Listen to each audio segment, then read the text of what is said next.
Cuidé niños para una familia perfecta durante un año. Renuncié la noche que finalmente entendí qué le pasaba realmente a las niñeras anteriores.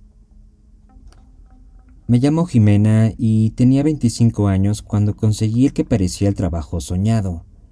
Niñera de tiempo completo para una gran familia que vivía en una de esas colonias muy ricas de la ciudad, con 2 niños encantadores, Mateo de 6 años y Regina de 4, y unos padres que en la entrevista se mostraron cálidos, generosos, casi demasiado perfectos para ser reales. El señor era empresario, dueño de varias franquicias de restaurantes. Su esposa se dedicaba a proyectos de bienestar familiar, que nunca supe explicar del todo, pero que la mantenían viajando con frecuencia a retiros fuera de la ciudad. Me pagaban un sueldo casi el doble de lo normal para una niñera de planta, con cuarto propio, baño privado y la promesa de muy buen trato, como de familia. Desde mi primera semana noté algo que me pareció simplemente curioso. En el closet de mi cuarto, escondida al fondo, encontré una pequeña libreta olvidada con anotaciones de alguien más. Nombres, fechas, horarios de los niños, notas sobre sus comidas favoritas, etc. La letra no era mía, obviamente, y el estilo de las anotaciones sugería que había pertenecido a otra niñera antes que yo. Cuando le pregunté a la señora por el nombre que aparecía firmado al final, ¿Andrea?, su expresión cambió apenas un segundo, lo suficiente para que yo lo notara, antes de responder con una sonrisa demasiado rápida. Andrea trabajó con nosotros el año pasado. Consiguió una oportunidad en otra ciudad, muy de repente. Ya sabes cómo es la vida. Algo en su tono, en la velocidad con la que cambió de tema después, se me quedó grabado. Pero necesitaba el trabajo, y los niños ya me habían tomado un cariño genuino que hacía difícil pensar en irme sin ninguna razón aparente. No fue hasta meses después, revisando por casualidad una caja vieja en la bodega de la casa, que encontré algo que cambiaría por completo la forma en la que veía a esa familia perfecta. La caja estaba al fondo de la bodega, detrás de decoraciones navideñas y maletas viejas, cubierta de polvo suficiente para saber que nadie la había tocado en mucho tiempo. La abrí por simple curiosidad, buscando en realidad unos patines de Mateo que la señora me había pedido encontrar.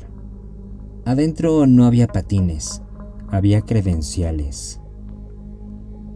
Al menos 6 identificaciones distintas, todas de mujeres jóvenes, todas con el mismo tipo de fotografía tamaño infantil que usan las agencias de empleo doméstico.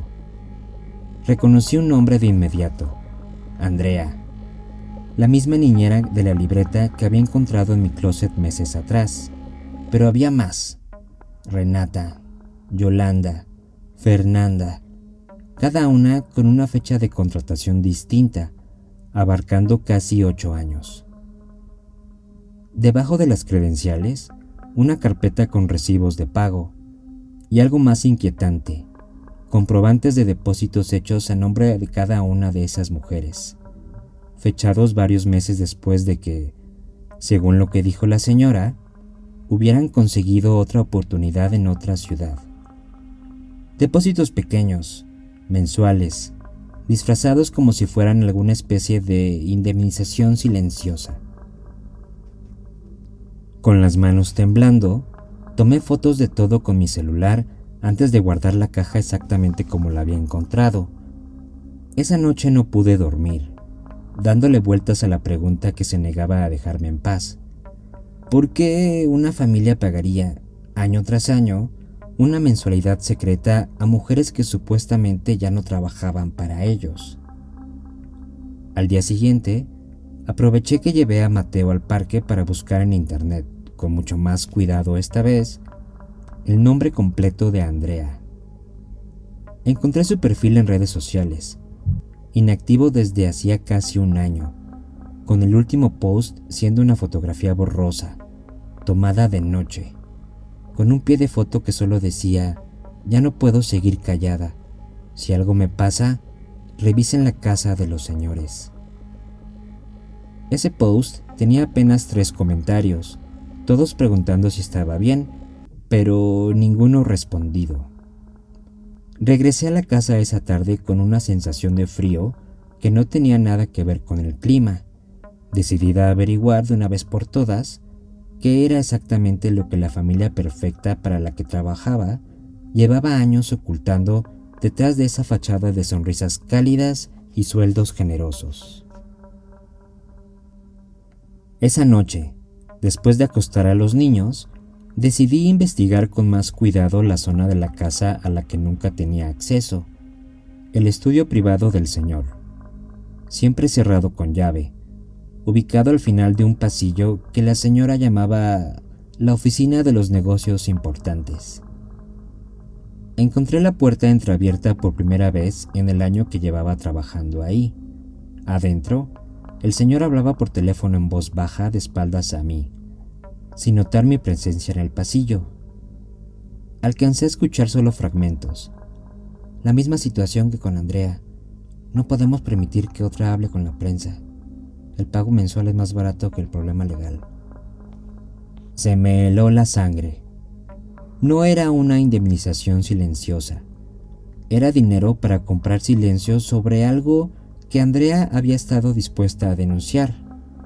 Algo lo suficientemente grave como para que valiera la pena pagar durante meses, quizás años, con tal de que nunca saliera a la luz. No esperé a saber más.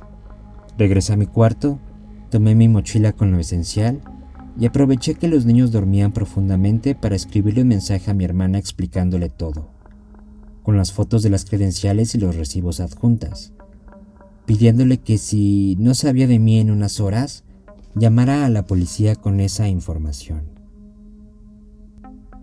Bajé las escaleras principales con el pretexto de ir por agua a la cocina, y desde ahí, sin que nadie me viera, salí por la puerta de servicio hasta la calle. Caminé casi 20 minutos hasta encontrar un taxi, con el corazón golpeándome tan fuerte que sentía que se me iba a salir del pecho. No volví jamás a esa casa. Al día siguiente, presenté una denuncia formal ante la Procuraduría, entregando todo lo que había fotografiado, incluyendo el post de Andrea que para entonces ya había sido borrado por completo de sus redes sociales.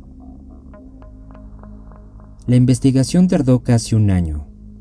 Nunca supe los detalles exactos de lo que Andrea había estado a punto de denunciar, ni de las otras mujeres cuyos nombres encontré en esa caja, porque el caso terminó en un acuerdo confidencial que jamás se hizo público. Pero sí supe, por una nota breve en un periódico local, que la Procuraduría había abierto una carpeta de investigación contra el señor por presuntos delitos que el artículo, con mucho cuidado legal, se negaba a especificar. Hoy, cada vez que una amiga me pregunta si le recomiendo trabajar de niñera para una familia de dinero, le digo lo mismo. Revisa siempre, sin excepción, qué fue de la persona que tenía tu puesto antes que tú. Porque a veces, el silencio de quien se fue de repente es la advertencia más clara que jamás vas a recibir.